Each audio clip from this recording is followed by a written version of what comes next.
Hello नमस्कार साथियों, स्वागत है आपका अपने यूट्यूब चैनल आकाश इंस्पायर स्टडी पर।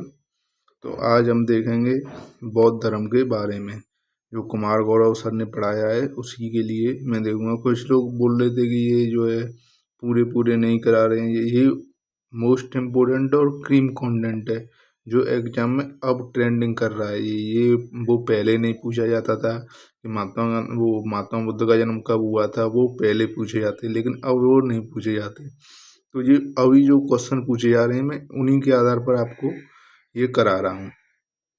तो बस आप लोग करते रहिए, एग्जाम में ये 100% लाभदायक ही होगा। और मैं 10 मिनट में पूरा बौद्ध धर्म 10 10 मिनट के मैं पूरे पूरे टॉपिक को मैं करा देता हूँ। तो इसीलिए आप लोग चैनल को सब्सक्राइब करते हैं, बेल आइकन को प्रेस करते हैं और अपने स्टेटस इंस्टाग्राम पर फॉलो करके अपने दोस्तों के पास ज़रूर शेयर करते हैं। तो चलिए हम देखते हैं बौद्ध धर्म के बारे में। तो बौद्ध धर्म को महात्मा बुद्ध या गौतम बुद्ध भी कहा जाता है। इनका निधन जो है कुशीनगर में हुआ था और इन्हें एशिया का ज्योतिपुंज भी कहा जाता है। इनका जन्म जो है लुम्बिनी नेपाल के ग्राम में एक हुआ था। बचपन का नाम इनका सिद्धार्थ था तथा पिता का नाम शुद्धोधन तथा माता का नाम महामाया था। और इनकी पत्नी का नाम था यशोधरा और पुत्र का नाम था राहुल। इनका पालन पोषण मौसी प्रजापति ने किया था। जो इनकी मौसी थी, इनकी जो है माता जी, इनका देहांत हो गया था इनकी छोटी सी उम्र में। तो इनका पालन पोषण इनकी मौसी प्रजापति गौतमी ने किया था। तो ये हुए हमारे महात्मा बुद्ध के बारे में डिस्क्रिप्शन में कुछ पॉइंट। तो अब हम देखते हैं महात्मा बुद्ध के बारे में जो एग्जाम में पूछे जाते हैं, जो एक ही स्लाइड पर मैंने सभी को लिखा है। जैसे कि महापरिनिर्वाण को ही मोक्ष या निधन कहते हैं। इनका महापरिनिर्वाण कुशीनगर यूपी में हुआ था। महाभिनिष्क्रमण गृह त्यागा था कपिलवस्तु से। तो इनका जो है महाभिनिष्क्रमण हुआ था जो 29 वर्ष की आयु में इन्होंने ज्ञान प्राप्त हुआ था और लगभग 14 वर्ष की आयु में इन्होंने गृह त्याग दिया था। अब आया थे हम अभिधम्म चक्र या धर्म चक्र प्रवर्तक पर। तो इनका पहला उपदेश जो है वो सारनाथ यूपी में दिया था। जो पहला उपदेश है उसी को हम धर्म चक्र प्रवर्तन या अभिधम्म चक्र कहते हैं। उपदेश इनकी जो भाषा है वो उपदेश देने की वो थी पाली। तो ये एग्जाम में पूछा जाता है कि इनकी भाषा कौन सी है, वो है पाली। और सर्वाधिक उपदेश इन्होंने श्रावस्ती यूपी में दिए थे। अब आया था हम संबोधि या फिर संबोधि को ही ज्ञान प्राप्ति कहते हैं। इनका संबोधि जो है बोध गया बिहार में हुआ था, निरंजना नदी के किनारे। इनका जो प्रतीक है वो है पीपल का पेड़। इनके पहले गुरु हैं आलार कलाम। तो ये हो गया। एक बार हम देख लेते हैं महात्मा बुद्ध। महात्मा बुद्ध का जन्म जो है लुम्बिनी में और निधन जो है कुशीनगर में हुआ था। इनके बचपन का नाम था सिद्धार्थ, पिता का नाम शुद्धोधन, माता का नाम महामाया प्रजापति गौतमी ने इनका लालन पालन किया था। पुत्र का नाम राहुल था और पत्नी का नाम था यशोधरा।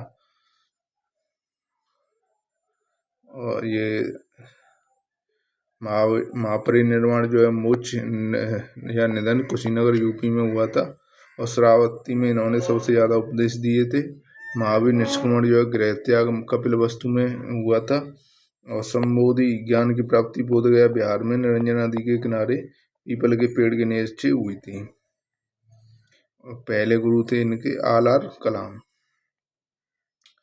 तो बौद्ध धर्म में वैशाख पूर्णिमा को ही सर्वश्रेष्ठ माना जाता है, क्योंकि इन्होंने ज्ञान जन्म भी वैशाख पूर्णिमा के दिन हुआ था और ज्ञान प्राप्ति भी वैशाख पूर्णिमा के दिन और मोक्ष भी वैशाख पूर्णिमा के दिन हुआ था। इसलिए वैशाख पूर्णिमा को बुद्ध पूर्णिमा भी कहा जाता है। तो बुद्ध के 4 आर्य सत्य हैं, जैसे कि दुख है, दुख का कारण है, दुख का निराकरण है, वो अष्टांगिक मार्ग है। ये इन्होंने 4 आर्य सत्य दिए थे। बौद्ध धर्म में त्रिरत्न है, बुद्ध, धम्म और संघ। ये बौद्ध धर्म के त्रिरत्न है। और बुद्ध और ये त्रिरत्न जो है जैन धर्म के अलग हैं और ये बुद्ध धर्म के त्रिरत्न अलग हैं। इनको बड़ा ध्यान से देखना। बौद्ध धर्म के अनुयायी शासक हैं बिम्बिसार है, उदयन है और प्रसेनजित है। प्रसेनजीत ये 3 जो है बौद्ध धर्म के अनुयायी शासक हैं। इनके जो प्रतीक चिन्ह है जन्म, कमल और सांड से है। पहला उपदेश पहिया इनका चिन्ह है। गर्व हाथी है। गृहत्याग घोड़ा है और निधन जो है स्तूप और पद चिन्ह है। अब आ जाते हैं बौद्ध धर्म के त्रिपिटक, जिसमें विनय पिटक, सूक्त पिटक और अभिधम्म पिटक। विनय पिटक को पाली ने लिखा था, सूक्त पिटक को आनंद ने और अभिधम्म पिटक को मौलिपुत्र तिस्त ने। तो सूक्त पिटक को इंसाइक्लोपीडिया ऑफ बुद्ध धर्म कहते हैं। सूक्त पिटक के ही 5 निकाय हैं, जिसमें दीर्घ निकाय, कुंदक निकाय, अंगुत्तर निकाय और मजीमा निकाय और संयुक्तमा निकाय। कुंदक निकाय की हुई जातक कथाओं का उल्लेख है, जो भगवान बुद्ध के पुनर्जन्म की कहानियों को दर्शाता है। अब आते हैं बौद्ध संगति के बारे में। तो बौद्ध संगति कुल 4 बौद्ध संगति हुई है। पहली बौद्ध संगति 483 BC में राजगृह में राजा था अजातशत्रु और अध्यक्ष था महाकश्यप। 383 BC में दूसरी बौद्ध संगति हुई, जो वैशाली में हुई। राजा था कालाशोक और अध्यक्ष था सब्बकामवीर।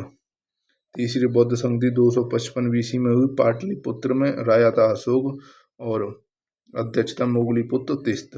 और चौथी बौद्ध संगति पहली शताब्दी में हुई, कुंडलवन में कश्मीर में हुई। कनिष्क को खसान शासक राजा था, अध्यक्ष था वसुमित्र और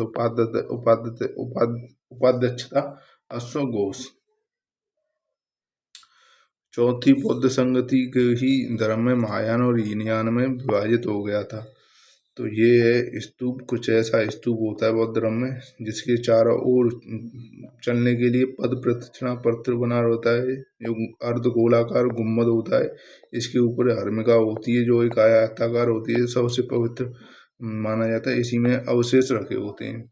मठ हैं जो बौद्ध धर्म में सबसे पवित्र माने जाते हैं, जैसे हेमिस मठ लद्दाख में, तवांग मठ अरुणाचल प्रदेश, ठीक से लद्दाख में, न्याग्याल मठ अरुणाचल प्रदेश, ताबो मठ हिमाचल प्रदेश में और न्याग्याल मठ हिमाचल प्रदेश में, नामडोलिंग मठ उत्तराखंड में। तो ये हो गया हमारा बौद्ध धर्म से रिलेटेड। एक 10 मिनट में हमने पूरा रिवीजन कर लिया। तो आप लोग वीडियो को शेयर करें, सब्सक्राइब करें चैनल को, अपने भाई को सपोर्ट करें। जय हिंद, जय भारत।